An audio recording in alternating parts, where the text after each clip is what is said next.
Bonjour à tout le monde. Nos remerciements à tous les participants de répondre présents à nos webinaires. Je suis Babacar Diop, chargé d'animer l'atelier de ce soir.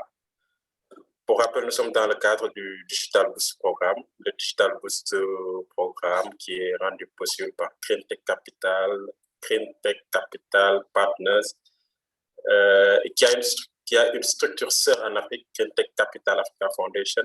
C'est rendu possible aussi grâce à des partenaires financiers comme l'AFD, comme Digital Africa. Voilà.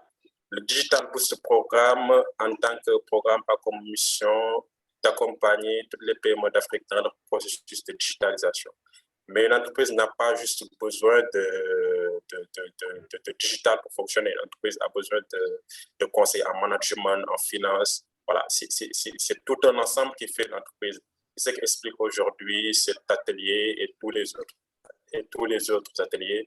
C'est pour aider, appuyer, prêter main forte aux PME dans leur exécution, dans leur exécution au quotidien, dans la recherche de financement. Voilà. Et aujourd'hui, nous avons l'honneur et le privilège de recevoir une invitée de marque, Muriel Tezanas, qui va nous parler qui est d'abord coach business, qui est la créatrice du Love Closing et qui va nous parler aujourd'hui d'un sujet très important, le closing dans la vente.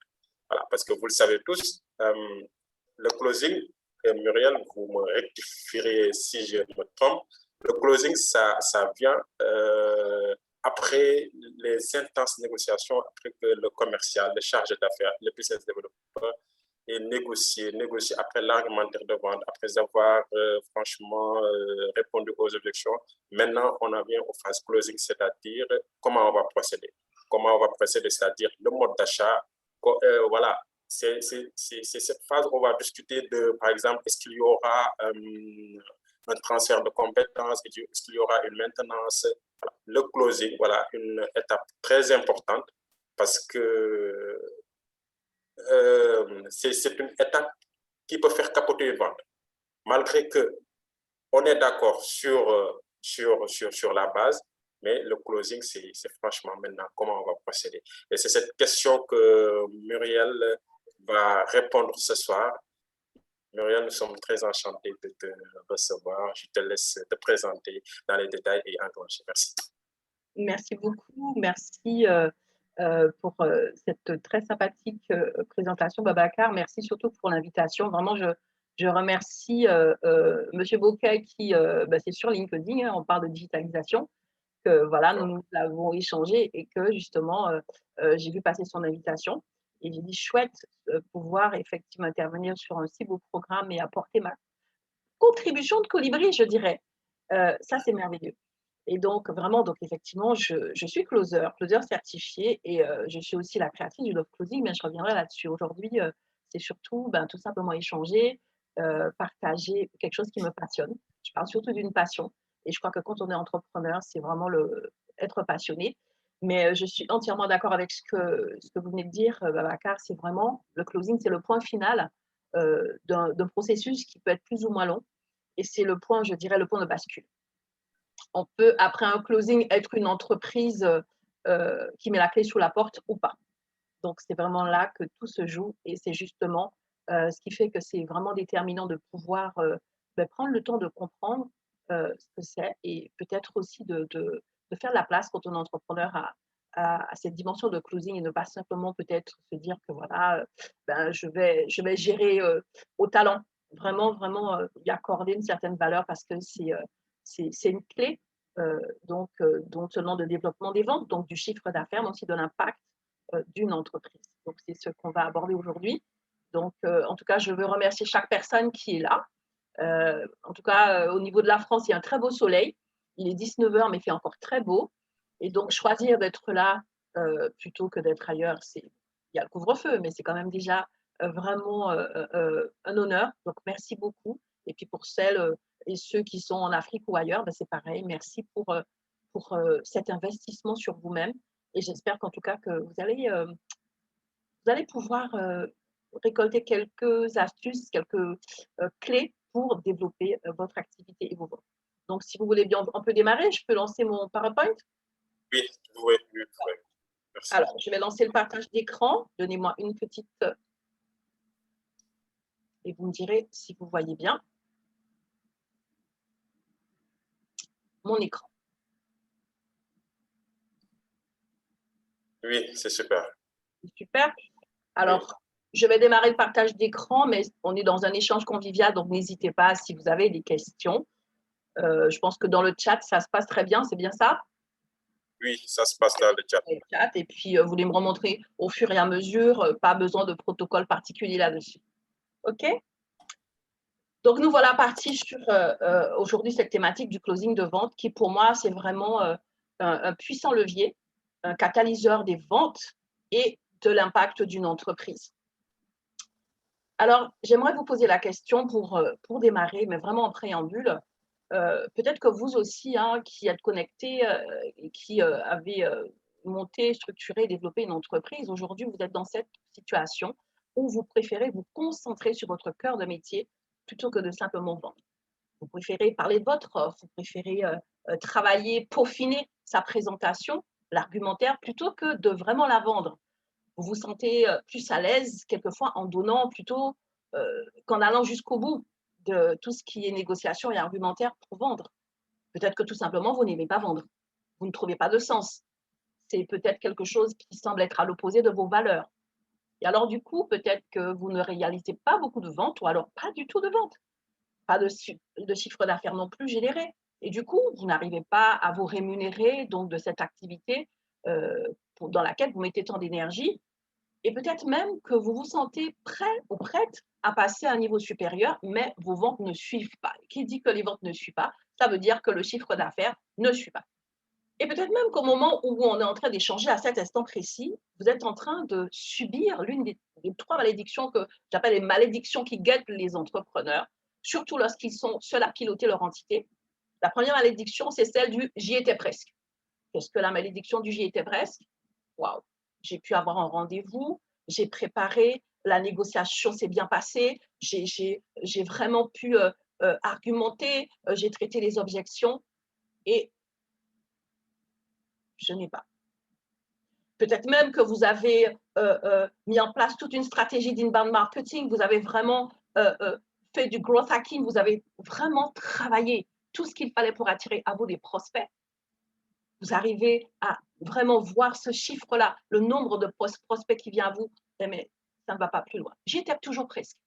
Et en vérité, je ne convertis pas, je ne conclus pas, je ne vais pas plus loin.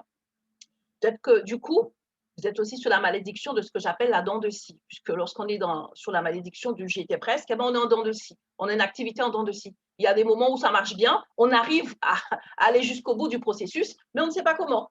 En fait, j'ai vendu, mais je ne sais pas comment. Et puis, comme je ne sais pas comment, ben, la fois d'après, ben, peut-être que je ne vendrai pas, mais je ne sais toujours pas comment ni pourquoi.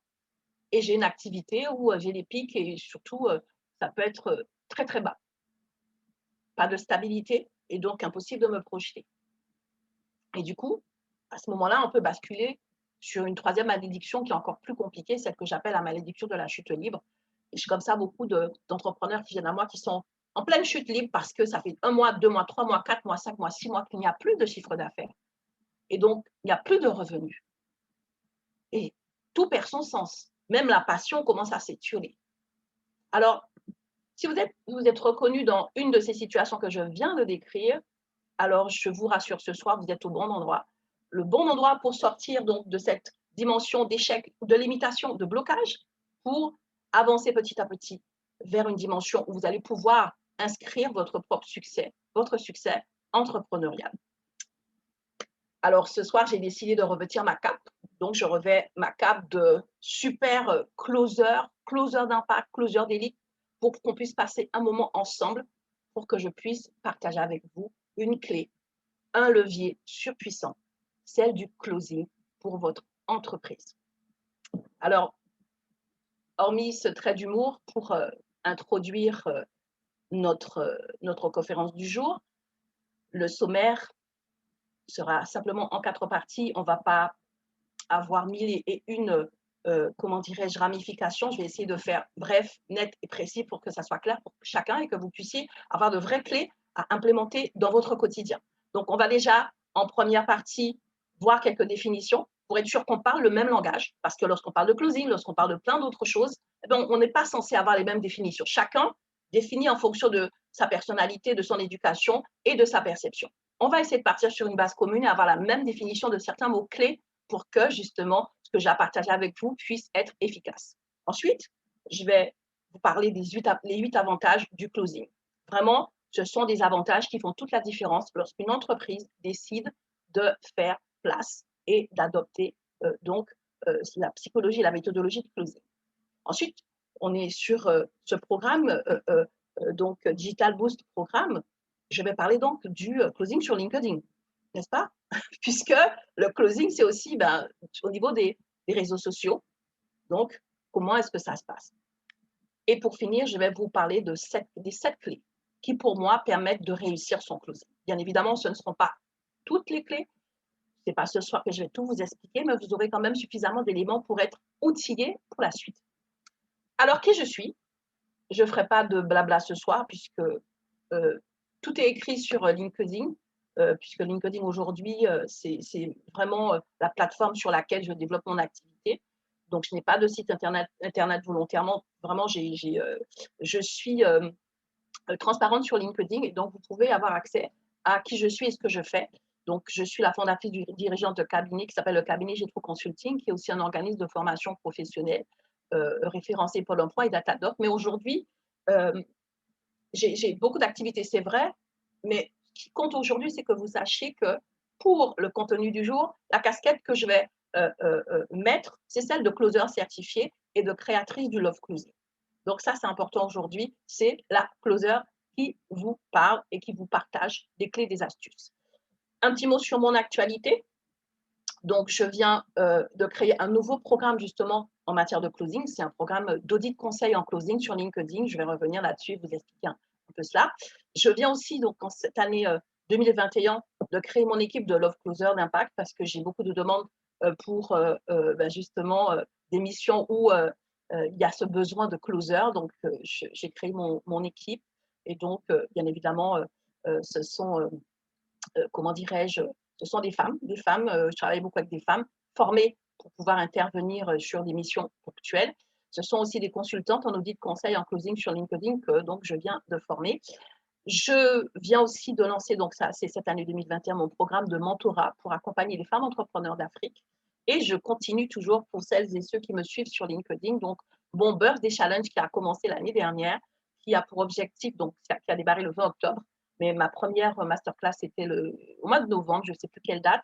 Donc, l'objectif, c'est de former gratuitement 1000 femmes entrepreneurs du monde entier au closing. Et donc, voilà, ça c'est vraiment, j'ai cette deadline pour le 31 décembre 2021.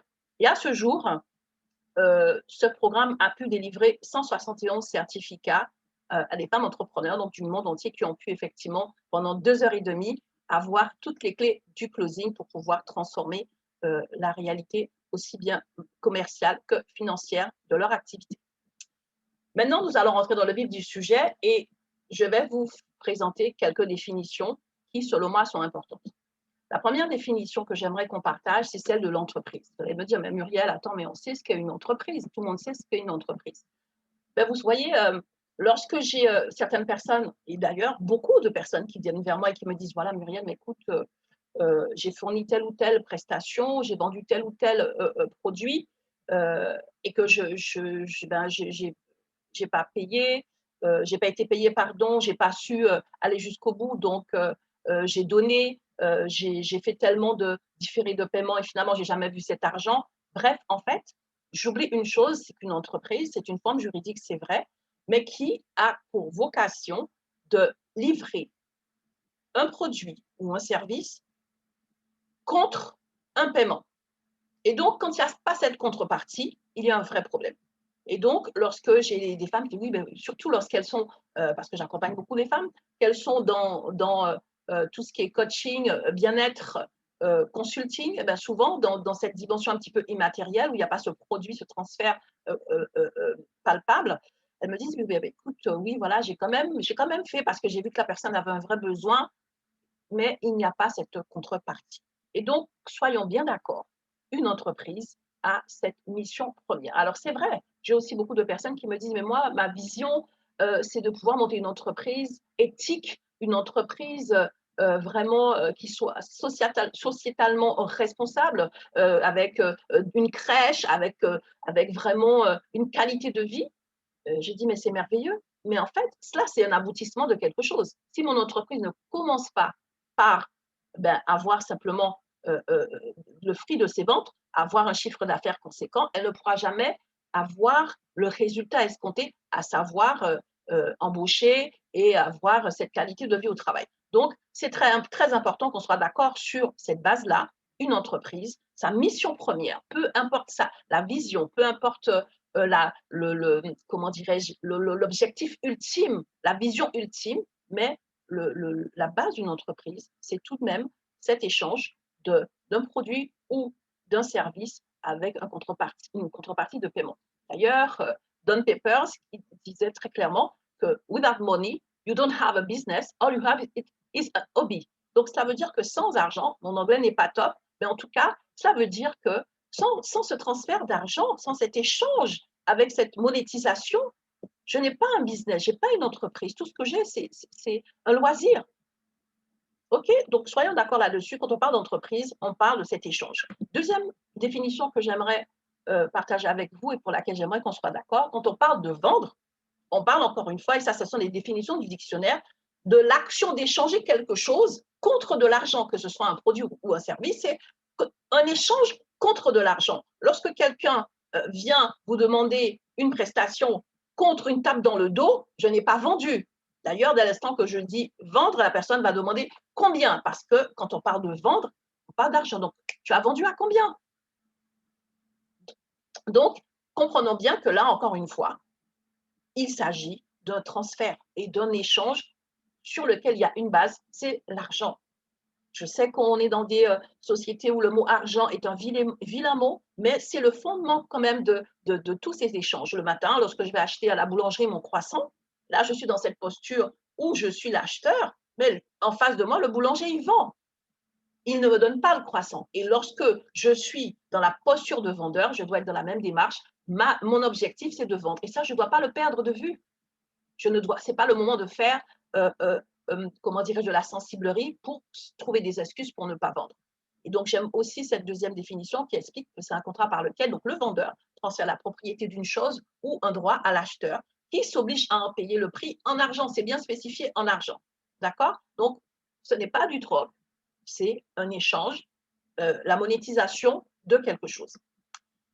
Et pour finir, la troisième définition que j'aimerais partager avec vous, c'est celle du closing. Justement, on a un petit peu introduit là-dessus, Babacar a introduit là-dessus, mais je vais vous donner une définition très simple pour que tout le monde puisse comprendre. La première définition que vous devez retenir, c'est que le closing, c'est une étape du cycle de vente, c'est pratiquement la dernière étape. La dernière étape parce qu'on tient souvent compte de l'étape de fidélisation. Mais le cycle de vente lui-même, le closing, c'est la conclusion de ce cycle de vente, c'est ce qui clôture ce cycle de vente. Donc, j'ai fait ma préparation, ma prospection, donc j'ai fait toutes les étapes. Et le point de bascule qui va faire de la personne en face de moi qui est un prospect chaud bouillant, un client, c'est uniquement lorsqu'il aura payé. Pas seulement lorsqu'il aura signé, mais lorsqu'il aura payé. Et cette phase, c'est une phase délicate. C'est une phase où il peut y avoir des rétractations. C'est une phase où il peut y encore avoir des objections qui peuvent venir faire barrage. Et donc, pour pouvoir gérer et en tout cas, comment dirais-je, permettre que cette phase soit la plus efficace possible, il y a une méthodologie et une psychologie particulière qui permet justement de conclure mieux. Et ce qui est important de comprendre, c'est qu'à l'origine, cette méthodologie de vente, cette psychologie de vente a été créée pour permettre de conclure des ventes à haute valeur ajoutée, des ventes qu'on dit high ticket. Lorsque vous voyez passer off high ticket, eh ben, justement parce que ce sont des paliers psychologiques de montants pour lesquels ce n'est pas du tout la même approche. Je ne vais pas vendre un produit à 1 euro de la même façon que je vends un produit à 10 000 euros. Et donc, le closing à la base, c'était pour cela.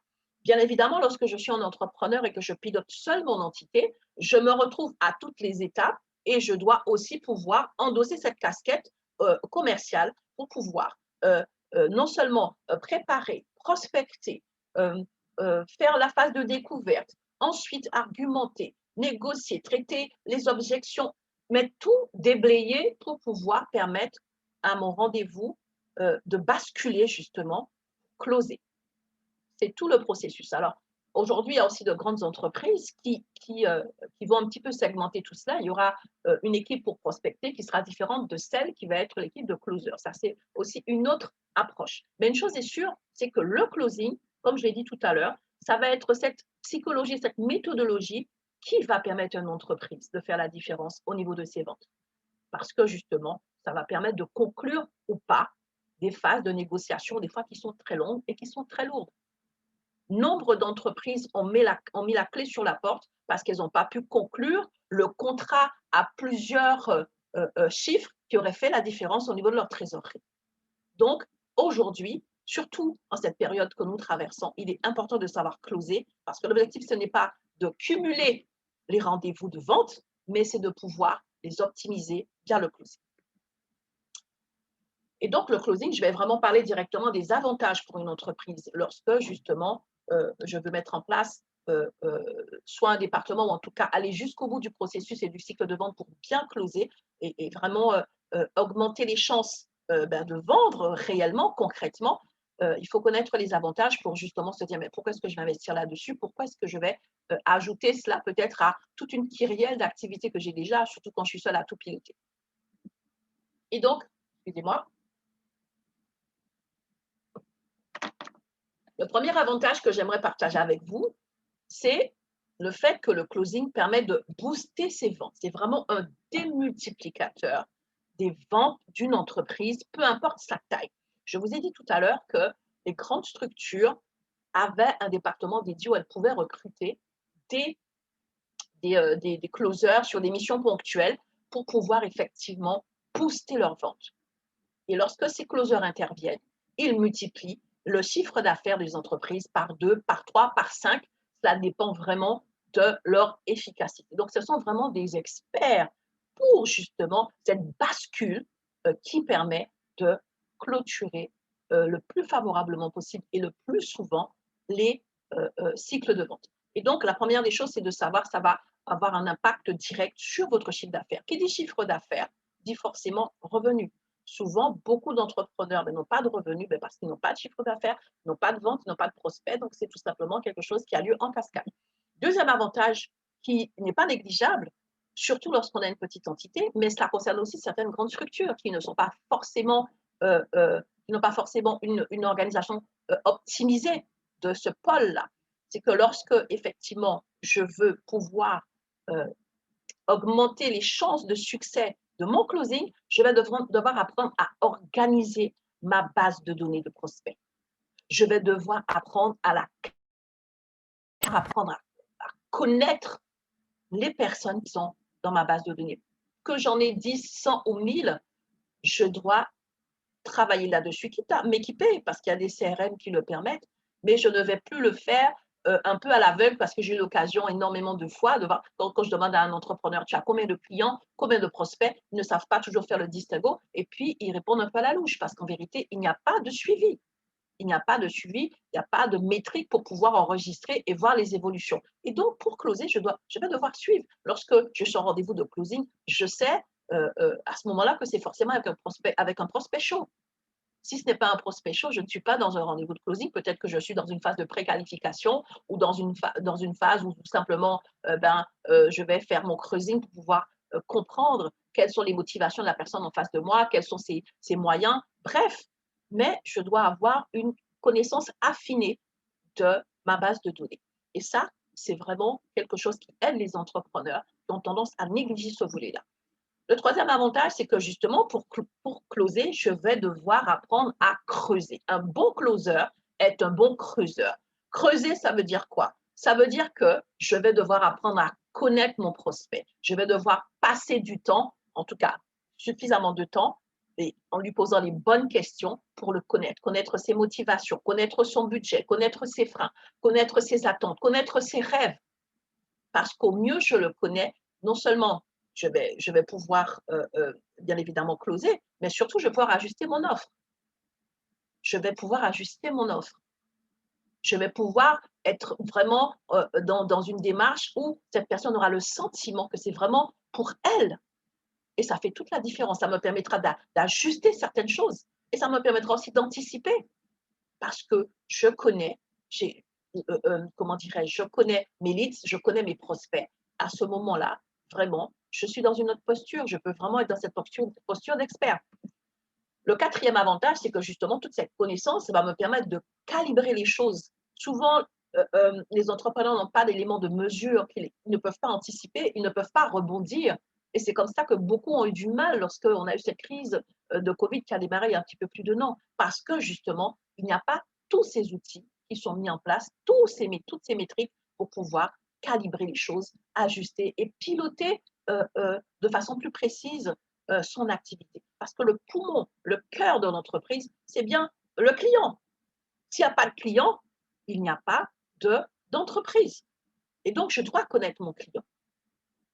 Je dois même anticiper sur certains, et c'est ce que font les grandes marques.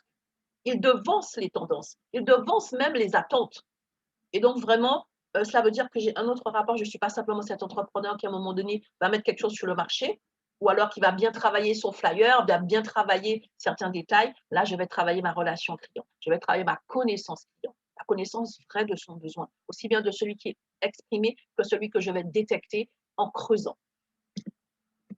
Le cinquième avantage, c'est que justement, cela va créer une autre relation avec mes clients, avec mes prospects, et ça va me permettre aussi de les fidéliser parce que je vais pouvoir les accompagner, je vais pouvoir, encore une fois, anticiper, devancer et vraiment ajuster mon offre. Et cela, c'est vraiment, vraiment important parce qu'aujourd'hui, fidéliser un client, c'est vraiment l'objectif principal d'une entreprise. Parce que sinon, on est dans un turnover qui coûte 5, 6, 7 fois plus cher que le travail que sous-entendrait de prendre le temps de fidéliser son client. Donc, c'est vraiment très important. Le sixième avantage, c'est que justement, pour pouvoir closer, je dois être au clair sur ma vision, au clair sur mes objectifs, au clair sur mon plan d'action. Et beaucoup d'entrepreneurs ne prennent pas le temps de travailler en amont cette clarification de leur objectif. Donc, je dois savoir chaque mois, au moins le mois, et puis sur l'année, in fine, mais quels sont mes objectifs de vente? Quels sont mes objectifs de chiffre d'affaires? Quels sont mes objectifs de revenus personnels? Ces choses-là doivent être précises. Le nombre de fois où je demande, mais c'est quoi ton objectif pour cette année 2021? Ah, je ne sais pas. Voilà. Et je dis toujours, un objectif qui n'est pas défini ne peut pas être atteint. Je ne peux pas atteindre quelque chose que je ne vise pas. Ce n'est pas possible. Et quand je suis entrepreneur, je ne peux pas évoluer à l'aveugle. Et lorsque je suis dans cette démarche de closing, ben justement, je suis plus un sniper qu'autre chose. Alors, je dois non seulement viser juste, mais à ce moment-là, je vais être au clair sur mon objectif.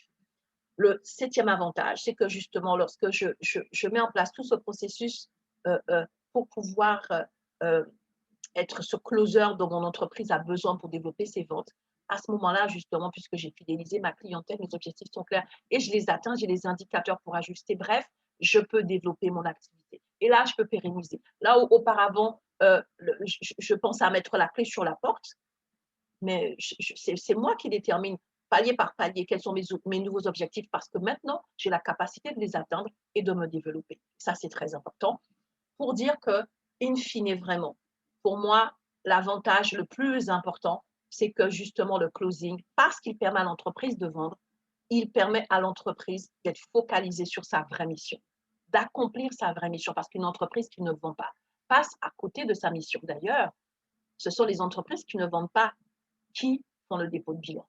Ce n'est pas l'entreprise qui, je ne sais pas, n'a pas de baby-foot. OK?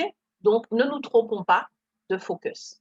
Et lorsque, justement, je commence à développer cette méthodologie et ce mindset de closer, à ce moment-là, je suis obligée de revenir à ma vision, être focalisée, comprendre ma mission en tant qu'entrepreneur et aussi comprendre la mission de mon entreprise, ma responsabilité. Et donc, du coup, oui, je change la donne parce que je change de mentalité.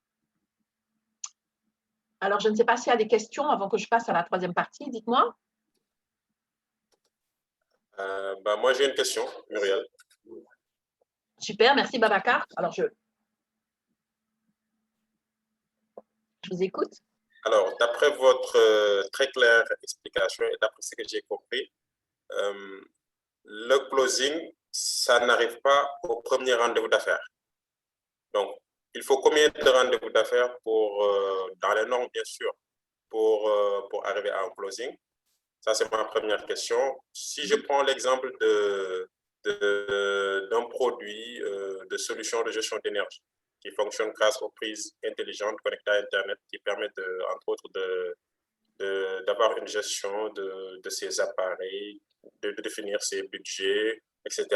Comment ça se passe? Combien de rendez-vous je dois faire pour arriver au closing? D'accord.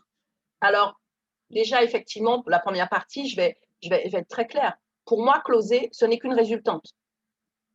Justement, c'est la résultante de tout le travail que j'aurais fait en amont. Ce travail n'étant pas fait en amont, je ne vais pas pouvoir closer. Ou alors, je vais peut-être vendre, comme je le disais, de façon épisodique, mais closer, ce n'est pas vendre de façon épisodique, c'est un acte très intentionnel. C'est une démarche consciente. Donc, cela veut dire que depuis ma phase de préparation, donc avant même ma prospection, je suis en train de, mais vraiment c'est l'entonnoir dont on parle souvent, en train de tout organiser pour pouvoir optimiser mon closing. J'aime à dire que le closing, c'est juste savoir cueillir un fruit mûr au bon moment, avec la bonne offre, avec la bonne cible. Ça se prépare, on est dans de la stratégie, on n'est pas dans du hasard. D'accord? Ça, c'est pour la première partie, vraiment pour qu'on comprenne ce qu'est le closing. La deuxième question, donc, c'est justement par rapport au temps que ça peut prendre et le nombre de rendez-vous. Alors, ça dépend vraiment, en fait, non seulement de ce qu'on vend, mais aussi de l'interlocuteur qu'on a en face de soi. Parce qu'en vérité, on vend à qui? On vend à un décideur. Mais lorsque, par exemple, je vends à une collectivité, ce n'est pas du tout le même cycle de vente que si j'ai directement en face de moi le décideur. Et maintenant, le décideur, ça va dépendre de ce que…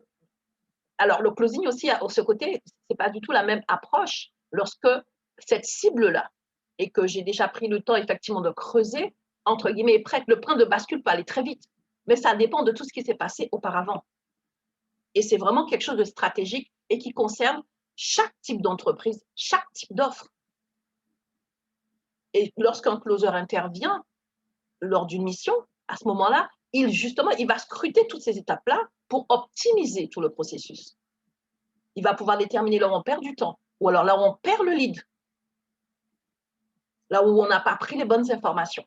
Et donc, par exemple, si je prends l'exemple d'un des produits que moi je vends, par exemple, je vends du coaching, du business coaching, ce que j'appelle le gold coaching pour accompagner les entrepreneurs. À ce moment-là, j'ai un événement où je peux effectivement proposer la personne, ça peut être aussi une recommandation, en tout cas à partir de la première prise de contact, j'ai 2 rendez-vous. Parce que j'ai directement le dirigeant. Je ne passe pas par un intermédiaire. 2 rendez-vous suffisent. J'ai un rendez-vous pour creuser et un rendez-vous pour closer. D'accord. Ça, c'est ma stratégie. Mais j'ai aussi, par exemple, une cliente qui, elle, s'adresse au DRH. Elle peut en avoir 3, 4 parce qu'il lui faut, à un moment donné, avoir le décisionnaire. Et c'est encore une autre stratégie. D'accord? Effectivement. Donc, c'est vraiment… On n'est pas dans du truc standard, on est dans du cas par cas. Lorsqu'on commence à travailler tout ce qui est psychologie, eh ben, la psychologie, ça évolue en fonction de ce qu'on a en face de soi. Et il faut être suffisamment smart et agile, justement. Et c'est pour ça qu'il faut être focus. Quel est mon objectif? Lorsque je n'ai pas cet objectif, je peux perdre beaucoup de temps avec la personne qui n'est pas décisionnaire. Et je me rends compte 3 mois après que ça fait 3 mois que j'échange avec la personne qui me dit finalement, non mais de toute façon, il faut que j'en parle. Alors que lorsque je suis focalisée dès le début, je suis là pour pouvoir échanger avec le décisionnaire, je poserai les bonnes questions pour accélérer le processus. Est-ce que c'est un petit peu plus clair? Merci pour ces éléments de réponse. Merci, Babacar. Et donc, allez-y, vous pouvez continuer. Alors, nous avons vu donc les avantages du closing. Je vais basculer sur le closing sur LinkedIn parce que justement, nous sommes sur ce volet digital et c'est très important pour moi parce que aujourd'hui, LinkedIn, c'est 100% de mon activité. J'ai fait le choix d'en faire ma plateforme, en fait. Parce que justement, j'ai découvert LinkedIn, je me suis formée Et j'ai vu que, en tout cas, lorsqu'on comprend le fonctionnement de l'algorithme, et qu'on a un objectif précis, cela permet effectivement de développer son activité. Et donc, je vais vous parler de ce volet un peu particulier parce que je pense que ça peut faire la différence là aussi. Alors, le closing sur LinkedIn, vous allez vous demander, mais Muriel, pourquoi? Est-ce que c'est juste un coup médiatique? Est-ce que c'est un phénomène de monde? Pourquoi? Alors, la première des choses que je vais dire, que c'est déjà à la suite de ras-le-bol. Un ras-le-bol que j'ai depuis l'année dernière. Vraiment. Lorsque j'ai commencé à comprendre comment ça fonctionnait sur LinkedIn, parce qu'avant, il y a certaines choses que je ne savais pas et j'écoutais un petit peu, je regardais les différents posts et je pense que je me suis énormément fait avoir, entre guillemets, à cause de ça. Et quand j'ai compris comment fonctionnait l'algorithme et quelle était la réalité de LinkedIn, j'ai eu ras-le-bol. Un ras-le-bol de quoi? Premièrement, je me suis rendu compte qu'il y a une grande confusion sur deux dimensions qui sont complémentaires, mais qui ne sont pas pareilles. Le marketing digital et la dimension, le volet commercial sont deux choses différentes. Le marketing sert le commercial, mais le marketing, ce n'est pas le commercial. Et donc, je peux être excellent en marketing sur LinkedIn et donc j'ai de très beaux visuels et d'ailleurs, justement, je sais comment attirer et j'ai une belle communauté. Ça ne veut pas dire que je suis un bon commercial et que j'arrive à convertir, que j'arrive à closer. Et c'est ainsi que j'ai plein de personnes qui viennent à moi qui me disent, mais Muriel, écoute, je suis épuisée parce que sur LinkedIn, j'ai plein d'abonnés, j'ai plein d'interactions, j'ai de beaux échanges et même j'ai les personnes au téléphone, on devient des amis. Parce qu'en vérité, si je ne sais pas closer dans la vraie vie, je ne vais pas savoir closer sur LinkedIn. C'est toujours une question de mindset, de stratégie, de méthodologie. Je l'ai ou je ne l'ai pas. Donc, un vendeur peut se retrouver en rendez-vous de closing et s'il a de la chance, il va closer, mais ça n'en fait pas un closer pour autant. À combien plus forte raison un entrepreneur qui, à la base, n'a pas développé son expertise au niveau de la vente, qui ne sait pas forcément closer, eh bien oui, il va mettre en place de belles stratégies, il va peut-être se former parce que je vois énormément de stratégies, même des stratégies pour la prospection. Et c'est génial. Même si j'ai de nombreux prospects, si je ne sais toujours pas vendre, si je ne sais toujours pas closer, je n'aurai pas d'augmentation de mon chiffre d'affaires et je serai toujours frustrée. Et j'étais surprise de voir des personnes qui venaient me dire, mais Muriel, regarde, j'ai fait une publication, regarde, j'ai eu un vrai taux d'engagement incroyable. Et derrière, aucune conversion. Parce qu'en vérité, c'est toujours une question de focus. Et je me suis rendu compte que cette confusion se nourrissait sur LinkedIn de trois mensonges, que j'appelle les 3 gros mensonges sur LinkedIn. Et vraiment, je ne suis pas dans un jugement parce que moi aussi, je me suis nourrie pendant longtemps de ces mensonges, jusqu'à ce que je me forme et que je comprenne qui est vrai ou pas. Le premier mensonge qui circule sur LinkedIn, c'est qu'on voit partout des publications de personnes qui ont pignon sur rue qui nous disent « le contenu est le plus important ». Le contenu est le plus important. Ce qui compte, c'est son contenu. Ce message, il a peut-être une bonne intention, mais résultat, il y a des personnes qui passent tellement de temps à travailler le contenu ou alors, faute d'avoir le contenu d'excellence, ils n'osent pas publier. Et moi, j'ai envie de dire, le plus important, ce n'est pas le contenu, quoique le contenu soit important. Sur LinkedIn, le plus important, c'est de créer du lien. Peut-être que ton support ne va pas être top, ta vidéo ne va pas être top, peut-être de toute façon, tu vas pouvoir t'améliorer. Mais aie comme intention de créer du lien. Ça, pour moi, c'est le plus important. Ensuite, le deuxième gros mensonge sur LinkedIn, le piège encore dans lequel je suis aussi tombée, c'est de dire que les indicateurs ne sont pas importants. Donc, on s'en fout du SSI, on s'en fout de ceci, on s'en fout de cela. Oh, le nombre d'abonnés, ce n'est pas important. Le nombre de likes, ce n'est pas important, mais on parle bien de taux d'engagement. Et donc, là aussi, c'est un mensonge. Parce que ce sont des métriques qui vont me permettre de suivre l'évolution et de piloter mon activité sur LinkedIn. Pour une entreprise, les indicateurs sont importants. Donc, bien évidemment, ce n'est pas le plus important. Mais une chose est sûre et certaine, l'algorithme par le principe du SSI, donc qui est ce Social Selling Index, qui est l'indicateur de, entre guillemets, de performance pour l'algorithme, mais c'est sa façon de dire, OK, plus l'indice est élevé, plus tu auras de visibilité. Et il est important pour une entreprise d'avoir de la visibilité. Donc, même si ce n'est pas le plus important, bien évidemment, il est important d'avoir ces indicateurs-là et de travailler son SSI et de le suivre. Ce n'est pas le plus important dans le sens où je n'ai pas travaillé justement, je n'ai pas travaillé que la vitrine. J'ai effectivement une offre qui tient la route. Mais il est important que je sache quelle est mon évolution. Et je dis souvent, les personnes qui le disent, ce sont des personnes en général qui ont de très bons SSI et qui ont une belle communauté, donc qui ont une belle vitrine, mais qui sont en train de nous dire, c'est pas important la vitrine, c'est pas important les indicateurs. Et en même temps, lorsque vous échangez avec quelqu'un, la personne va voir sur LinkedIn, la première chose qu'elle va regarder, c'est le nombre d'abonnés, un petit peu le dynamisme de vos publications. Donc, les indicateurs ne sont pas le plus important, mais ils sont importants. Et lorsque je veux me développer, donc faire du social selling, me développer, faire du social closing sur LinkedIn, je dois les suivre, je dois les comprendre, je dois les analyser et je dois les suivre au même titre que les autres indicateurs de mon entreprise. Donc ça, c'est très important. La troisième chose, alors là, pour moi, c'est le plus gros des mensonges, c'est que tu ne dois pas vendre sur LinkedIn. On n'arrête pas de nous dire, écoutez, LinkedIn, ce n'est pas politiquement correct de vendre. On est là pour échanger, on est là pour plein de choses. Or, c'est un réseau business. Alors, je veux bien qu'on me dise que je ne dois pas être comme un vendeur de tapis. Il y a bien évidemment des façons de le faire. Mais si tu n'es pas là pour vendre, alors qu'est-ce que tu vas faire? Et si tu n'as pas l'intention de vendre, tu ne vendras jamais. Comme je le disais au début, on ne risque pas d'atteindre un objectif qu'on ne s'est pas fixé. Et du coup, je me suis rendu compte, oui, moi, je vends sur LinkedIn. Je dois vendre sur LinkedIn parce que j'ai décidé de faire la plateforme que j'utilise et que j'optimise pour développer mon activité. Et je vends sur LinkedIn. Et j'invite les entrepreneurs à aborder LinkedIn en se disant, je vais vendre. Et comme, parce que je vends, justement, je suis en train de mener ma mission en tant qu'entrepreneur, ça n'en fait pas de moi un monstre. Je dois être totalement réconciliée avec cette mission de mon entreprise. Mon entreprise a comme mission de vendre mon offre. Et LinkedIn, c'est une marketplace sur laquelle je suis là pour la vendre. Bien évidemment, en étant bienveillant, bien évidemment, en étant convivial, bien évidemment, en étant respectueux. Mais ça fait partie du quotidien. Je veux dire, j'aurais une boutique physique, ce serait pareil. Donc, vraiment, je combats ces choses pour dire aux personnes que j'accompagne. Le contenu, ce n'est pas le plus important. Tu vas le peaufiner. Lance-toi. Lance-toi. Sois authentique, sois sincère pour créer du lien, pour échanger avec les personnes. Réponds aux commentaires. Voilà. Crée vraiment un lien pour que les personnes se rendent compte que ce n'est pas une machine, que c'est un être humain et que voilà, tu as une certaine proximité avec eux. Les indicateurs, comprends-les, comprends leur langage et surtout, suis-les. Parce que des fois, tu devras ajuster. Et il faut que tu sois très intentionnel.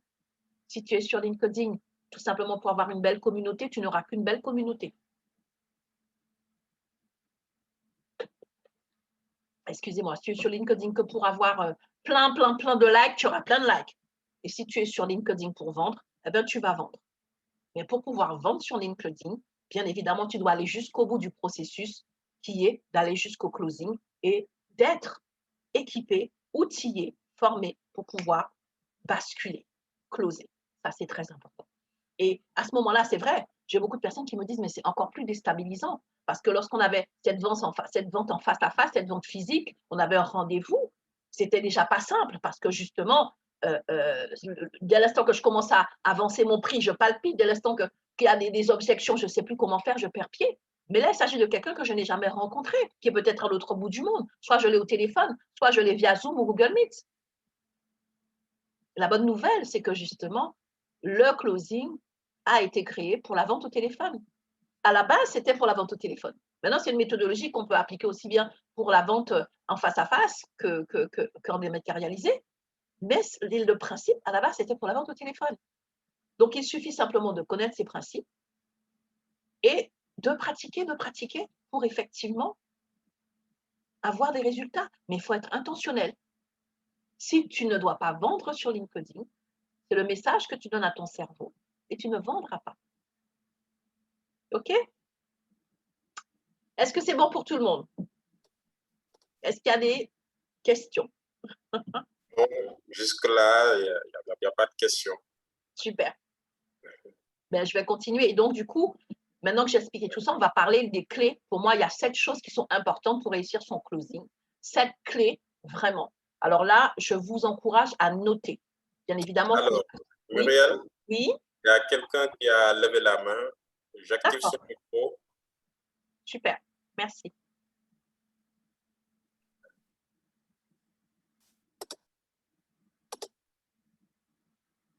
Fallou, tu peux parler donc, si tu nous entends. Bonsoir, Fallou. Bonsoir, madame. C'est Fallou Sen de la société Équipe Poel.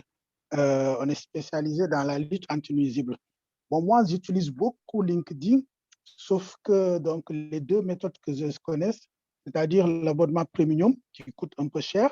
Ensuite, il y a l'autre abonnement là, le manager, qui te permet donc voilà, d'interagir directement avec, de faire le ciblage.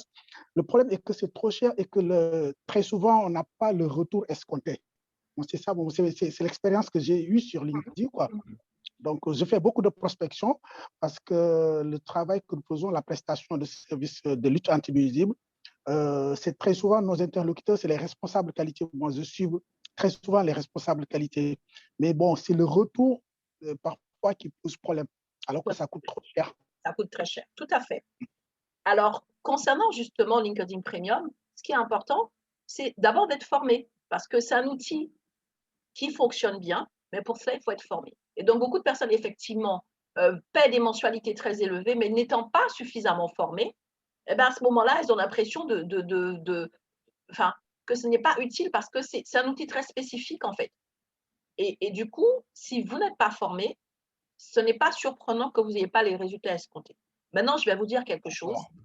Aujourd'hui, LinkedIn est le seul réseau social où on peut avoir des résultats même sans premium.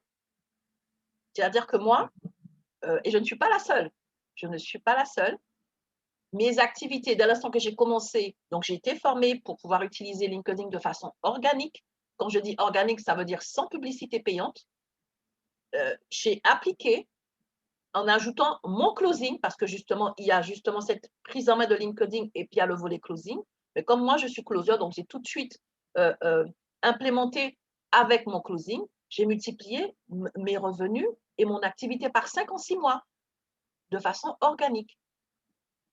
Donc, le plus important, parce que beaucoup de personnes même achètent premium alors qu'elles ne savent même pas comment utiliser l'algorithme. L'algorithme, ce n'est pas un outil magique. L'algorithme, c'est un démultiplicateur de quelque chose que j'ai ou que je n'ai pas. Donc, si je n'ai pas la connaissance de l'algorithme, je ne sais pas comment optimiser l'utilisation déjà basique de LinkedIn, l'algorithme ne fera pas de miracle. J'aurais besoin d'une formation. Tout à fait. Merci. D'accord? Donc, c'est pour ça qu'on n'a pas les résultats. OK? Mais il faut savoir qu'aujourd'hui, en matière d'entreprise, en matière de tout ce qui est vente B2B, LinkedIn est la plateforme numéro 1 à travers le monde. Là où Facebook est la première plateforme de façon générale sur le business, mais quand on parle vraiment de vente B2B, c'est-à-dire vers les entreprises, c'est la plateforme numéro 1. Donc, vraiment, il y a le potentiel. Sauf qu'il faut savoir, comme je dis souvent, pour gagner un jeu, il faut connaître les règles du jeu. Exactement. Merci, en tout cas, c'est clair. Je vous remercie. Merci pour cette question. Est-ce qu'il y a d'autres questions ou est-ce que je continue? Jusque-là, ça va. Bon, il y a Benoît Bala qui a levé la main. J'active son micro. D'accord. Super. Bonsoir, Benoît. Si tu nous entends, tu peux parler. Camerounais du cœur.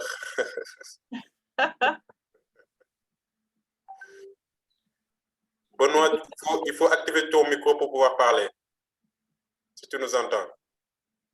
C'est bon, là je ne sais pas si vous avez un retour. C'est parfait. Bonsoir, Benoît. On t'entend. D'accord. Merci à vous.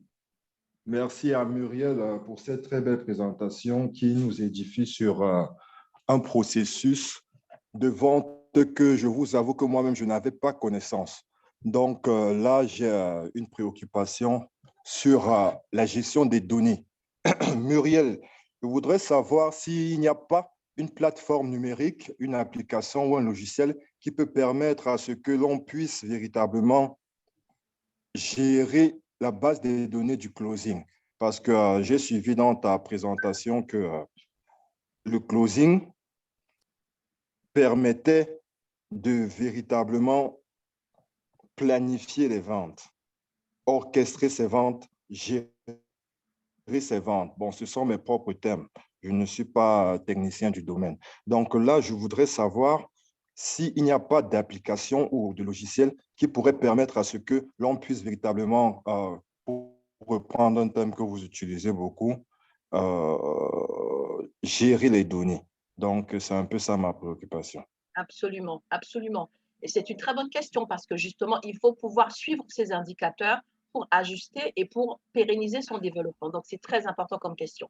Et donc, je vais vous poser une question. Quelle est votre activité? Quel est votre volume, par exemple, au niveau de votre base de données de prospection?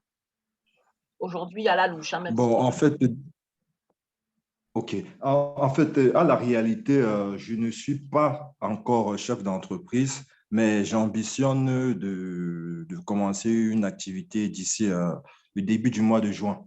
Donc, j'ai commencé une prospection par les formulaires Google sur une activité de livraison. Livraison parce que j'ai pu observer que dans le marché de Yaoundé, précisément, il n'y avait pas de services de livraison spécialisés.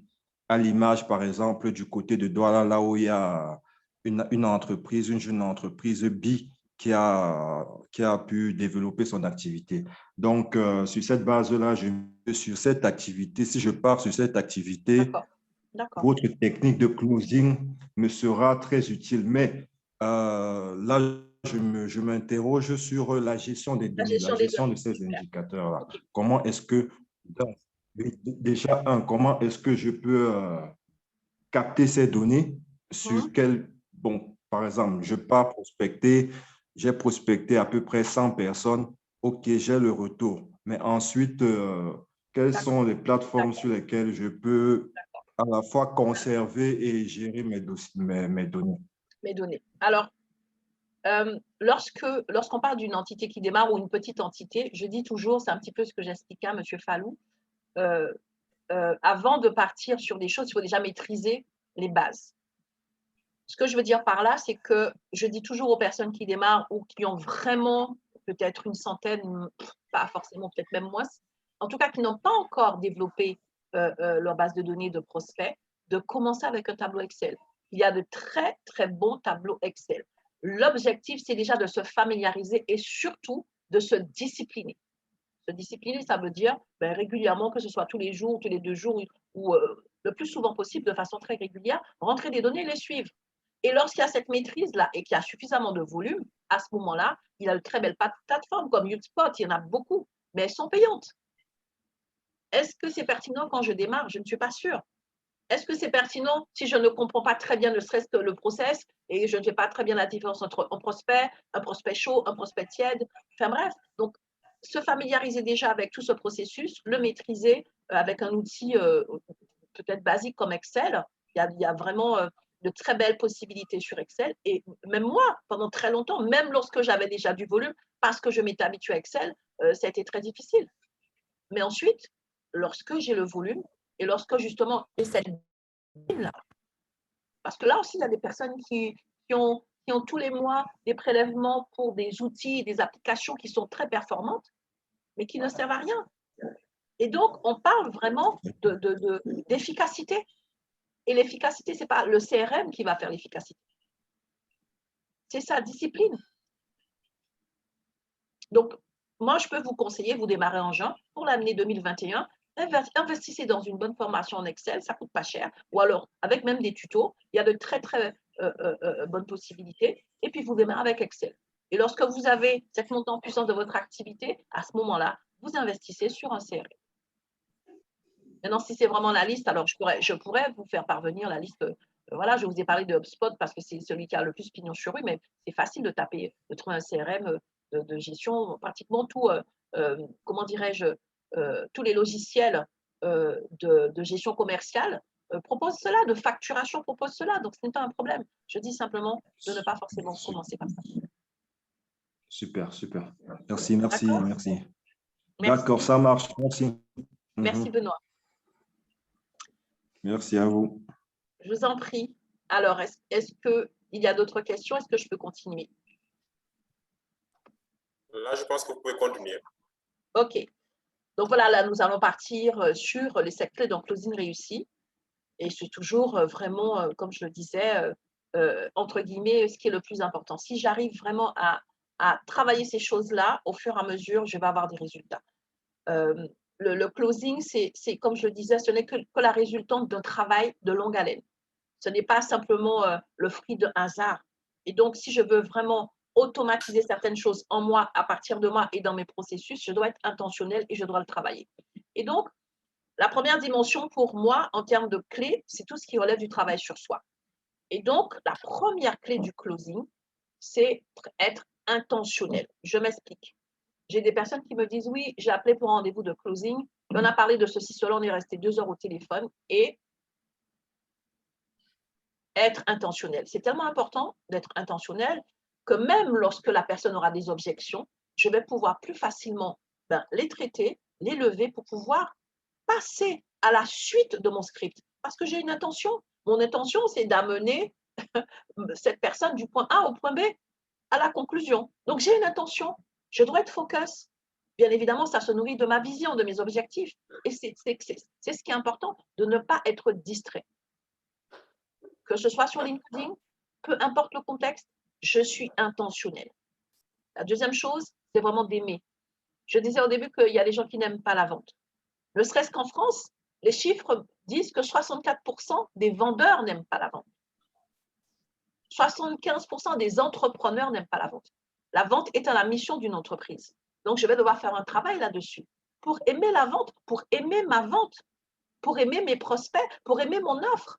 Et c'est pour cela que justement, j'ai créé ce programme de Love Closing pour apprendre aux personnes à se réconcilier avec la vente. Mais il faut aussi aimer, ne serait-ce que par exemple, l'argent. Aujourd'hui, si quelqu'un dit j'aime l'argent, on va le décapiter. Mais comment est-ce que tu peux gagner de l'argent avec ton activité, l'assure de ton fonds, si tu n'aimes pas l'argent?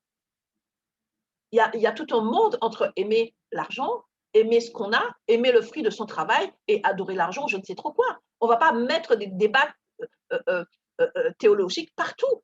Donc, je dois aimer le fruit de mon travail. Je dois aimer ce que l'argent me permet de faire. Je dois aimer. Et si je ne mets pas cette notion et cette dimension d'amour d'entreprise dans ma vente et dans mon closing, je ne pourrais pas atteindre mes objectifs. Je pourrais peut-être avoir un certain résultat, mais pas le résultat optimal. Et c'est pour ça que je l'ai vraiment mis en premier. Aujourd'hui, on croit que l'amour, c'est quelque chose d'optionnel. L'amour, c'est un moteur puissant. Et je dis souvent d'ailleurs, lorsque j'accompagne les personnes, lorsque je m'aime suffisamment, à ce moment-là, j'arrête de me brader. Parce que pourquoi est-ce que face à la personne qui est devant moi, à laquelle j'ai annoncé le juste prix, et ensuite, de l'instant qu'elle sort une objection, je commence à couper mon prix en 2, en 3, en 4, c'est que je ne m'aime pas et je ne me respecte pas assez. Parce que je suis en train de me déshabiller pour habiller l'autre. Donc, on est toujours dans quelque chose, je dois m'aimer. Je dois aimer l'autre, mais être assertif pour trouver l'équilibre. Je dois aimer mon offre. Et ça, souvent, les entrepreneurs le font, ils aiment ce qu'ils amènent sur le marché. Je dois aimer toutes les dimensions directes et indirectes. C'est-à-dire que je vais devoir prendre le temps pour comprendre toutes les interactions de mon activité d'entrepreneur, toutes les interactions de mon entreprise. Est-ce que l'entrepreneur se rappelle qu'il est son employeur? Donc, à ce moment-là, il a vis-à-vis de lui-même un droit, une obligation de salaire. Et lorsqu'un entrepreneur me dit, ça fait 6 mois que je n'ai pas travaillé, je dis, mais tu es un mauvais employeur. Parce que logiquement, tu devrais être au prud'homme. Parce qu'aux yeux de la loi, voilà. Donc, tu ne t'aimes pas, tu ne te respectes pas. Mais on nous a appris, non, tu te payes en dernier ou tu ne te payes pas. Et en fait, c'est encore une façon, c'est tellement subtil, cette façon de comment dirais-je, de se dépouiller. Entreprendre, ce n'est pas se dépouiller. Entreprendre, ce n'est pas se dépouiller. On est dans un échange équitable. Tu as un besoin, j'ai une solution. Ton besoin, c'est peut-être un service et un produit. Moi, ma solution, elle est effectivement là. Et en contrepartie, tu me donneras ce que toi, tu as. Tu n'as peut-être pas la solution, mais tu as l'argent. Donc, on est dans un échange qui devient égalitaire. Et je dois aimer toutes les dimensions de cette transaction-là. Et ça m'amène à la troisième chose qui est importante. À ce moment-là, je suis alignée. Puisque j'ai travaillé mon rapport à l'argent, à la vente, à mon entreprise, à mon identité, à ma responsabilité vis-à-vis de moi-même, puisque je suis mon employeur. Bref, je suis alignée. Et lorsque je suis dans un rendez-vous de closing et que quelqu'un me dit, mais c'est cher, ce n'est pas quelque chose qui me déstabilise parce que j'ai travaillé sur moi d'abord. OK? Ensuite, oui, pardon? Il y a Rokhaya qui souhaite poser une question sur ce que vous venez de dire. D'accord. Super. Alors, j'active son micro.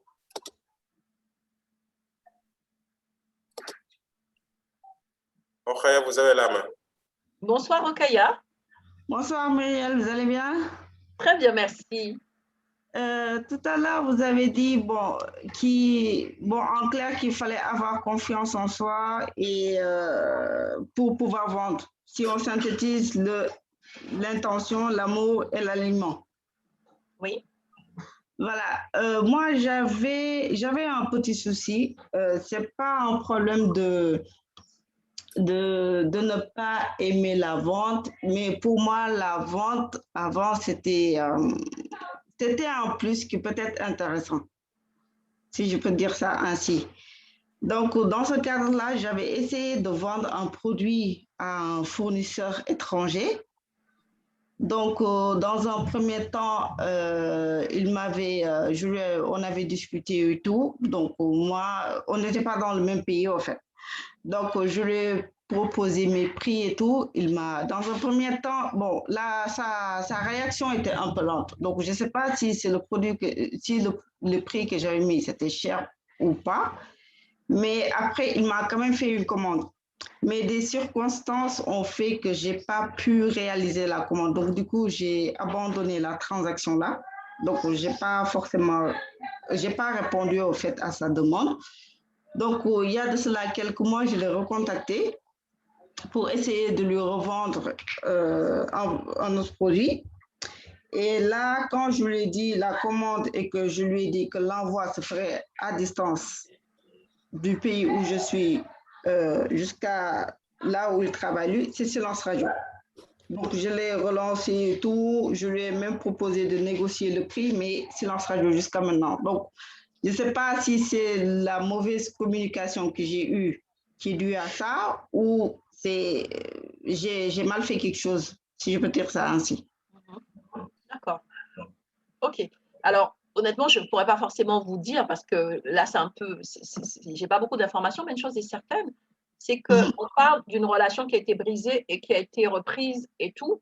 Et la question, c'est de tout simplement être vrai, de demander à cette personne, mais est-ce qu'il y a quelque chose que je peux faire ou que je n'ai pas fait qui fait que peut-être que cette personne a un problème, mais en tout cas, au-delà de la transaction, mais parler d'humain à humain, de lui laisser un message tout simplement d'humain à humain. En fait, le problème, c'est que quand je lui laisse un message, il ne répond pas. J'utilise WhatsApp, je vois qu'il a vu le message, mais il ne répond pas, en fait. D'accord. Moi, dans ce cas-là, faut pas insister. Je n'insisterai pas. En fait, closer, ce n'est pas une baguette magique. Donc, la personne, dans ce cas présent, en tout cas, je n'ai pas suffisamment d'informations et vous non plus, ben, il faut savoir aussi peut-être que le fruit n'est pas assez mûr, ce n'est pas le bon moment. D'accord. D'accord? Donc, c'est aussi cette dimension-là. Maintenant, c'est en amont qu'on pose beaucoup de questions. En fait, ce qu'on fait souvent comme erreur, c'est lorsque finalement la chose capote, que là, on se pose plein de questions. Mais c'est vraiment en amont. Creuser, c'est d'abord. C'est vraiment au début. Creuser, c'est au début. D'accord? OK. Merci. Je vous en prie, Rokhaya. Et donc, on va continuer sur les clés. Je parle d'un travail à partir de soi. Et donc, c'est justement la phase du creusing. Donc, c'est cela, c'est creuser. C'est-à-dire, la première chose que je dois vraiment travailler dans mon contact à l'autre, c'est de me dire que je dois le connaître peut-être même mieux que lui-même par rapport à son besoin. Pourquoi? Parce que la personne, dans sa démarche d'achat, elle a plusieurs niveaux de motivation. Et les premiers niveaux de motivation qu'elle va me présenter, ce sont des niveaux de motivation qui sont un petit peu biaisés. Par exemple, quelqu'un va plus facilement venir me dire, je ne sais pas, si je vends, par exemple, moi, je parle du closing, je parle de mon closing, ça va être plus simple. Quelqu'un va me dire, ah, mais j'aimerais bien multiplier mes ventes et tout ça, et je trouve que c'est sympa ton closing, j'aimerais bien me former. Mais c'est lorsque je vais creuser que je vais comprendre que cette personne, peut-être ça fait 6 mois qu'elle n'a pas de revenus et qu'en fait, cette démarche, c'est une démarche d'appel au secours. Ce n'est pas du tout la même chose, quelqu'un qui me dit « Ah, j'aimerais bien, je trouve ça intéressant » et quelqu'un qui me dit « Ça devient vital pour mon entreprise ». Ensuite, quand je vais creuser, je vais savoir à ce moment-là, financièrement, où elle en est. Quel est le budget qu'elle a alloué? Je connais les prix de mon produit, le prix de mon service. Je n'ai pas de surprise derrière. Je vais savoir à ce moment-là, peut-être qu'elle est seule, mais peut-être que c'est son mari ou sa femme qui prend des décisions. Et au plus je vais creuser, au plus je vais connaître ses vraies motivations. C'est ce qu'on appelle vraiment les points de douleur. Et c'est là que se trouve le moteur et la force de mon closing. Parce que je n'aurai pas du tout la même façon d'argumenter, de négocier avec quelqu'un si je connais son point de douleur. Donc, je vais devoir creuser. Je vais devoir creuser. Prendre le temps, poser des questions. Et bien évidemment, ça ne veut pas dire que je passe une semaine, un mois, ça veut dire que j'ai un script où j'ai des questions précises que je vais poser parce que je sais que ce sont des indicateurs qui me permettront de mieux comprendre où en est la personne. Ça veut aussi dire qu'on est dans un échange, je prends le temps d'écouter et je suis dans une écoute active qui me permet de rebondir et de demander des précisions. Ça montre l'intérêt pour la personne et ça me permet de mieux la connaître. L'exemple que je donne le plus souvent, si vous me permettez quelques minutes pour que vous puissiez vraiment comprendre cela, c'est, j'ai expérimenté comme ça, j'ai été moi-même closée une fois et c'est après que je me suis rendu compte que cette personne avait vraiment mis en place toute la méthodologie de closing pour me closer. J'étais en train de chercher une école pour ma fille, j'étais vraiment, vraiment, vraiment désespérée, une école privée en ligne et comment dirais-je, l'année scolaire avait déjà démarré, donc j'étais inquiète parce que je me demandais si je n'étais pas hors la loi. Et donc, je suis mise en relation avec cette dame qui m'a posé des questions pendant 1 heure pratiquement. Aussi bien sur ma situation que sur la façon dont je la vivais, les peurs que ça générait chez moi, mes inquiétudes, en quoi ça me posait problème. C'est vrai que ça me posait problème parce que ma fille n'était pas scolarisée, mais parce que je suis entrepreneur et donc je ne pouvais pas passer du temps avec elle. Bref, elle a compris tous les niveaux de problématiques que cela générait chez moi. Et ensuite, quand elle a argumenté à partir de mes points de douleur. Elle n'a pas raconté que l'école avait 20 ans d'ancienneté, qu'il y avait ceci. Elle m'a dit, voilà, vos problèmes, c'est ça, voilà mes solutions. Elle a argumenté, c'est-à-dire que mon argumentaire a plusieurs facettes. Donc, elle a très bien creusé, elle a compris là où j'en étais, quelles étaient mes douleurs, mes peurs profondes, mes peurs cachées, mes attentes, les limites et aussi mon budget, et elle m'a closé. Et souvent, on a du mal à closer parce qu'en vérité, on est dans un échange superficiel. La personne dit, ah, ça m'intéresse, ça m'intéresse. Ah, non, tu ne peux pas closer à ce niveau-là. Il faut que tu saches pourquoi ça l'intéresse. Qu'est-ce que cela représente pour elle? En quoi c'est déterminant? Pourquoi maintenant? Creuser, creuser, creuser, creuser, c'est assurer son closing. Closer, c'est creuser. OK? Et lorsque je creuse comme ça, c'est là que je vais pouvoir effectivement rencontrer les objections. Et moi, je parle d'accueil. Je dois apprendre à accueillir l'autre avec ses objections qui sont l'expression de ses craintes, de ses peurs, de ses limites. Souvent, les gens viennent me le dire, mais Muriel, comment on fait pour contrer? Je dis non. Une objection, ce n'est pas un combat avec l'autre. L'objection, c'est l'histoire de la personne. Je dois l'accueillir pour l'aider à la dépasser, pour qu'on puisse continuer vers le closing. Ah, je suis arrêtée, je suis bloquée, parce qu'on en fait une histoire personnelle. Lorsque je suis moi-même alignée avec toutes les dimensions de mon activité, peu importe l'objection, que ce soit sur le prix, sur mon ancienneté, sur mon expertise, ce sont des choses que je vais pouvoir accueillir. Et ensuite, lorsque j'accueille ces objections, je vais pouvoir rassurer la personne pour passer à l'étape suivante, pour peu que j'ai un script, pour peu que j'ai un fil conducteur. Si je n'en ai pas, et c'est ce qui arrive souvent, je suis déstabilisée par les objections. Je n'ai pas travaillé sur mon alignement, je n'ai pas travaillé sur mon intentionnalité, et l'objection, je la prends de façon personnelle, et ça s'arrête là. Tout cela, ce sont des techniques et des méthodes qui se travaillent. Et ensuite, en 6e position, eh bien, lorsque j'ai tous ces éléments-là, je vais pouvoir viser le cœur, parce que la vente est émotionnelle. La vente n'est pas logique. On est dans le pathos. C'est le pathos qui fait vendre. Je justifie mon acte d'achat, surtout quand il est très élevé, par la logique, mais c'est d'abord le cœur qui vend. Donc, je vais apprendre à viser le cœur de mon prospect. Lorsque j'ai creusé, lorsque j'ai accueilli, lorsque j'ai fait un cheminement avec cette personne, je connais son cœur et c'est là que je vais viser pour mon closing. Si je vise son intellect, je ne vais pas closer. Parce que l'intellect, c'est la zone d'argumentaire. Et on va rentrer dans des débats sans fin. Donc, creuser, accueillir et viser le cœur, ça, c'est vraiment aussi les clés importantes du closing. Et la dernière clé, c'est investir sur soi, à savoir se former. Combien de personnes viennent me voir, elles ont bidouillé un peu par-ci, elles ont regardé du contenu gratuit sur, voilà, on dit comment, voilà. Prends le temps, investis sur une formation. Il est important d'investir, je dis, mais vraiment vital. Parce que la vente, c'est le nerf de la guerre pour une entreprise. Une entreprise qui ne vend pas, Jim Rohn, qui est à l'origine du closing, dit ne pas vendre, c'est la mort assurée de l'entreprise. Le père du closing, au XXe siècle, il le disait déjà. Donc, si je ne comprends pas l'importance pour mon entreprise de vendre mieux, de vendre plus, au point d'investir sur une formation, à ce moment-là, ben, je vais bidouiller et j'aurai des résultats. Et les malédictions dont j'ai parlé au début, de dents de scie et compagnie, eh ben, je vais les vivre en séquence que je ne vais pas comprendre. Et c'est pour ça qu'aujourd'hui, on parle comme ça des entrepreneurs. On dit oui, mais être entrepreneur, c'est difficile. Et ça, c'est tout simplement parce que être entrepreneur, c'est un métier. Être entrepreneur, c'est pas seulement avoir un talent qu'on va vendre à quelqu'un, c'est un métier avec plusieurs facettes.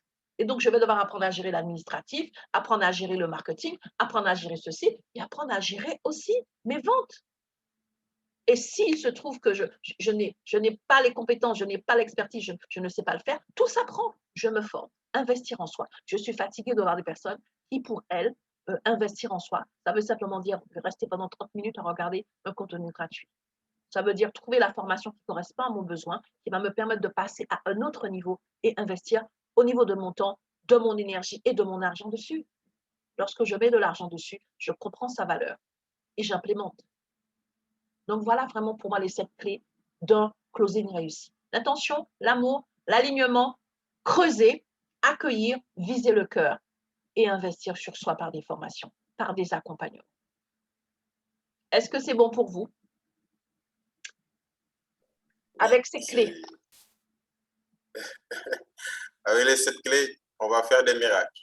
Voilà. Vous allez pouvoir, comme je l'ai mis sur cette slide, piloter votre entreprise vers le succès. Vous allez pouvoir développer vos ventes, votre impact avec aisance et efficience. Lorsque je travaille cet alignement-là, je ne suis pas, il y a des personnes qui vivent la vente avec la boule au ventre, mais lorsque je suis accompagnée à ce moment-là, j'aime vendre, je prends plaisir à cela. Parce que j'enlève toutes les pressions de l'ignorance. Je sais où je vais. Je ne pilote plus à vue. Je pilote vers le succès. Et je peux me dire, voilà, dans 6 mois, je vais pouvoir changer ma voiture. Dans 1 an, je vais pouvoir changer ma maison. Voilà, parce que je sais que voilà, mon revenu, il va augmenter, il est pérennisé parce que j'ai à nouveau les clés. Closer, c'est du contrôle sur soi, d'abord. Alors, Muriel, on a une question Monsieur Ben Maïs Karim qui va intervenir. Merci. Permettre de parler. Karim, vous avez la main. Oui, bonsoir. Bonsoir Karim. Bonsoir Muriel, merci pour cette présentation et puis surtout la belle énergie que vous dégagez, hein, ça fait plaisir. Merci. Voilà, et puis j'ai vu aussi que, alors ça c'est un truc génial, en fait ça s'écrit, les paroles qu'on est en train de donner sont en train de s'écrire en dessous, donc ça c'est génial, c'est la première fois que je vois ça. Oui, depuis quelques temps, Zoom, voilà, il y a plein de nouveautés. D'accord, bah écoutez, je trouve que c'est très bien. Je voulais juste voir avec vous, parce que l'histoire de LinkedIn me titille un petit peu. Je pense effectivement que c'est un outil très puissant. Après, je voulais savoir, est-ce que vous avez mis une sorte de séquençage en place pour approcher vos clients ou vos prospects plutôt et ensuite les approcher? Parce que le plus désagréable sur LinkedIn, et ce qui m'arrive souvent, c'est qu'en fait, j'ai des demandes de connexion et dès que j'accepte, bam, on m'envoie une tartine en essayant de me vendre tout de suite un produit alors que je ne connais ni la personne, ni d'Adam, ni d'Ève. Tout à fait.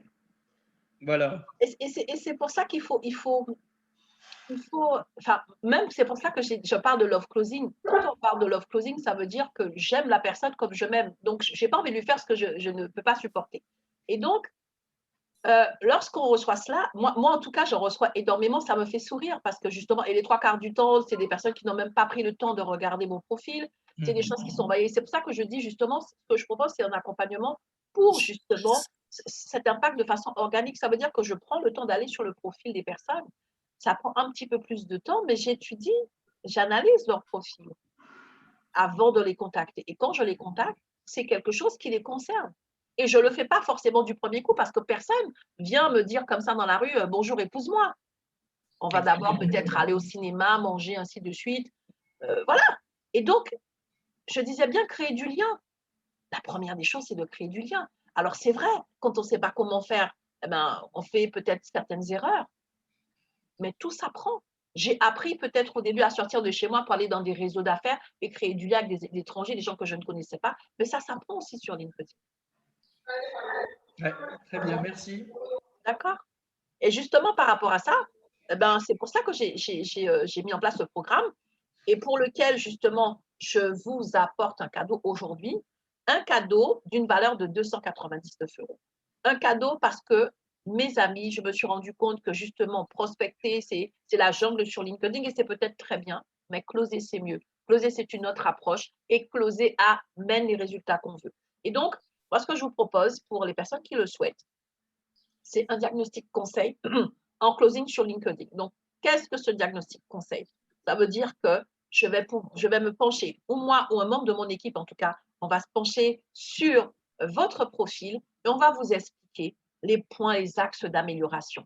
Quelles sont les choses que peut-être vous n'avez pas comprises ou que vous ne faites pas pour pouvoir optimiser vos résultats. Vous aider à mettre en place un process de A à Z, en tout cas vous donner les éléments pour que vous puissiez savoir comment faire et mieux piloter. Et donc, c'est un diagnostic qui dure 45 minutes, mais auquel il faut ajouter le temps que mon équipe et moi, nous allons prendre pour pouvoir justement vous aider là-dessus et vous permettre d'optimiser. Et je parle bien d'optimisation de façon organique, non pas seulement pour avoir la visibilité, mais avoir tout le processus pour closer derrière. OK? Donc, ce diagnostic conseil en closing sur LinkedIn, il est offert aux participants de ce soir jusqu'à demain. Et donc, vous allez sur le lien qui est là, le lien Calendly, et comme ça, voilà, vous allez pouvoir effectivement en profiter, poser votre rendez-vous et à ce moment-là, être recontacté par un membre de mon équipe. Lorsque je dis que cela prend 45 minutes, ça veut dire qu'il y a eu d'autres actions en amont. Hein. On est bien d'accord. Vous allez avoir un formulaire, vous allez répondre à des questions pour qu'on puisse comprendre qui vous êtes. L'objectif, ce n'est pas de faire quelque chose de standard. Comprendre qui vous êtes, votre entreprise, votre vision, vos problématiques. Parce que c'est justement à travers ça que vous devez effectivement calibrer votre contenu. C'est à travers ça que vous devez ajuster. C'est pour ça que les magasins physiques sont côte à côte, ils ne se ressemblent pas. Donc, sur LinkedIn, on ne peut pas avoir des choses qui se ressemblent. Chacun doit amener son univers, son message. Et c'est cela qui crée du lien. C'est pas autre chose. Alors, Muriel, oui. Il y a un participant qui demande est-ce que vous pouvez copier-coller le lien sur le chat? Alors, du coup, oui, bien sûr. Alors, je vais déjà arrêter le partage d'écran parce que oui, je pense que j'ai fini. C'était juste simplement pour vous dire merci, un grand merci. Donc, une petite seconde, j'arrête le partage d'écran et je vais le faire. Simplement le temps que chez moi. Peut-être pendant que je le fais, 2 secondes pour prendre les questions, s'il y a d'autres questions. S'il y a besoin de précision, un instant. Alors, le partage d'écran chez moi est un petit peu bloqué. Voilà, là, c'est en train de... Il y a un petit ralentissement chez moi. Donc, je vous demande de m'excuser. Je vous remercie de la pertinence de votre présentation. Merci beaucoup, ça fait plaisir. En tout cas, je parle d'aimer, j'aime ce que je fais, je suis passionnée. Quand je vous dis que je me développe sur LinkedIn, ben, j'ai des échanges avec les personnes. D'ailleurs, je n'en ai pas autant que je voudrais parce que je ne suis pas dessus toute la journée. Hein, vous inquiétez pas, on a tous une vie, mais je prends du temps pour échanger avec les personnes. Je prends du temps. Des fois, il y a des personnes qui ont simplement besoin d'encouragement. Il y a des personnes qui ont simplement, il ne faut pas croire, ce sont des êtres humains. Nous ne sommes pas des machines, nous sommes des êtres humains. Et je ne dois pas mettre ce côté en berne parce que c'est virtuel. C'est virtuel, oui, c'est un point de départ, ce n'est pas un point d'arrivée. La souffrance humaine ou la joie humaine, ces choses-là, ça se communique même à travers un écran, même à travers un téléphone. Donc, se dire que je suis sur LinkedIn comme dans la vraie vie, de la même façon que je prendrai le temps avec les personnes, ne pas se dire que comme c'est virtuel, alors je peux faire n'importe quoi. Non, je ne vais pas agresser quelqu'un tout de suite. Je préfère travailler mon profil pour que la personne voit ce que je fais et une idée de mon expertise plutôt que de lui faire des textes de 3 mètres pour lui dire je fais ceci, je fais cela. Et c'est pas intéressant. Donc, c'est une approche, en tout cas, la mienne, c'est une approche qui est un petit peu plus… C'est pour ça que je parle de love closing. D'ailleurs, j'ai échangé avec quelqu'un pour lui souhaiter la bienvenue parce que j'ai un message de bienvenue que je fais manuellement pour les personnes sur mon compte. Et la personne m'a dit « Waouh, c'est la première fois que j'ai un message, comme j'avais signé love closing, voilà, pour l'amour du love closing. Il m'a mis, c'est la première fois que j'ai un message de love prospecting qui me met autant de baume dans le cœur. Et on a échangé, il m'a dit qu'il avait un enfant. Comment va votre enfant? Peut-être que je ne vais jamais rien lui vendre. Voilà, j'ai mon fils, ma famille. Et on a échangé, voilà, en tout cas, voilà. Au plaisir d'échanger sur nos activités. J'ai créé un lien, j'ai quelqu'un de… Voilà, c'est tout. Peut-être qu'il ne va jamais rien acheter chez moi, mais ce n'est pas toutes les personnes que tu croises dans la rue qui achètent chez toi. Ce n'est pas toutes les personnes qui entrent dans ton magasin qui achètent chez toi. Qu'on respire et puis qu'on fasse les choses avec son cœur et avec du bon sens. Et c'est ce qui garantit un closing réussi. Effectivement. Donc, à toute la séance, est-ce que vous avez d'autres questions? En attendant, Muriel, quelle est la bonne pratique si j'entre en contact avec un professionnel sur LinkedIn? Voilà. Quelles sont les étapes à suivre pour franchement essayer de le démarcher? D'accord. La première des choses, vraiment, parce que j'ai beaucoup de personnes, en fait, personne n'aime le rentre dedans. Oui. Même si j'ai ce que tu veux et que j'ai la bonne disposition, parce que tu me rentres dedans, tu vas me braquer. Il faut se rappeler que, voilà. Et je dis, la première des choses, c'est que voilà, j'ai ciblé tel professionnel, je veux rentrer en relation avec, eh bien, je vais prendre le temps de découvrir son univers. Je vais prendre le temps d'échanger avec cette personne. Jamais tu verras quelqu'un dans la rue te dire, allez, vas-y, donne-moi. Non! Donc, va, tu regardes son univers, tu échanges, et ainsi de suite. Peut-être que ça va prendre 1 semaine, 2 semaines, 1 mois. Mais la personne qui, le jour où il a rencontré sa femme, l'a épousée, il faut qu'il m'explique. OK? Donc, la première des choses, c'est se rappeler qu'on est entre humains. Et même quand il s'agit d'une page d'entreprise, les personnes regardent un petit peu quelle est votre interaction. Donc, avant d'être là pour demander, avant d'être là pour chercher, qu'est-ce que je vais donner? De mon attention, de mon respect. C'est comme dans la vraie vie. Donc, j'ai ciblé un profil qui me plaît. Eh bien, je vais découvrir cet univers. Je vais échanger avec la personne. Je vais donner mon exemple. Aujourd'hui, j'ai beaucoup de partenariats avec Adjaratou, qui est vraiment une icône sur LinkedIn. Et c'est l'année dernière qu'on a tissé des liens. Mais ça faisait longtemps que je la suivais. J'aimais son univers, j'interagissais avec elle. Je ne connaissais rien de LinkedIn, donc je likais, commentais, partageais. Mais je n'étais même pas dans une démarche préméditée. J'étais juste dans l'élan du cœur. J'aimais l'univers de cette femme. Et un jour, c'était en décembre 2019, je m'en souviendrai toute ma vie, j'ai vu qu'elle faisait un live. Et à l'époque, il n'y avait pas encore de live sur LinkedIn. C'était quelque chose de très rare. C'est récent, les lives sur LinkedIn. Je me suis connectée et puis elle était là, elle ne savait pas trop au niveau technique comment faire. On a échangé. On a échangé comme 2 êtres humains. On a rigolé et tout. Et puis, c'est comme ça qu'on a tissé un lien comme on le ferait avec quelqu'un dans la vraie vie. Et aujourd'hui, on s'appelle, on fait des choses ensemble, on travaille ensemble. Mais c'est comme on est entre êtres humains. Que diantre. Oui. Gardez ça à l'esprit. Humaniser franchement le processus de vente quand même. Absolument. Absolument. Parce que c'est l'humain au centre. De toute façon, l'offre que j'ai, c'est pour un humain. Même si c'est pour un animal, cet animal, c'est un humain qui va faire l'achat. Effectivement. D'accord? Donc, voilà, qu'on soit intentionnel et qu'on ne soit pas décorrélé de la vraie vie, même si c'est dans le virtuel. Merci, Muriel. Merci pour cette présentation, franchement. Alors, à tous les participants, avant de donner le mot de la fin à Muriel, c'est le moment ou jamais. Si vous avez des inquiétudes, si vous avez des soucis, si vous voulez qu'on parle de quelque chose.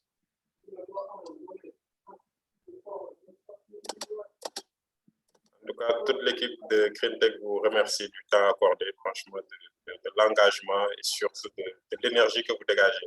Vous avez su tenir en haleine toute la salle. Merci beaucoup. Merci pour ce temps d'échange. Moi, je vais vous dire, croyez en vous. Croyez en vous. Vous savez, c'est la technologie qui a évolué. Maintenant, on se parle par écran et tout. Ben, il y a 20 ans, c'était autrement. On a découvert à un moment donné. Bref, ça va toujours continuer. Ce qui va rester, c'est vous et moi. Effectivement. D'accord? Donc, peu importe ce que je fais, je ne veux pas arrêter de croire en moi et moi, je crois en vous. Et oui, il y a une crise. Oui, il y a des messages anxiogènes. Mais je dis toujours que la graine de la mangue est toujours dans la mangue. La solution, elle est forcément là. Continuez de croire en votre rêve, en votre vision, en l'humanité. Continuez de croire, peu importe ce que vous faites. Peu importe que vous ayez envie de devenir, je ne sais trop qui, closer, vendre un milliard. La première des choses, c'est de croire. De croire. Et sur LinkedIn, c'est pareil. Merci pour croire avant toute chose et travailler pour. Voilà. Merci.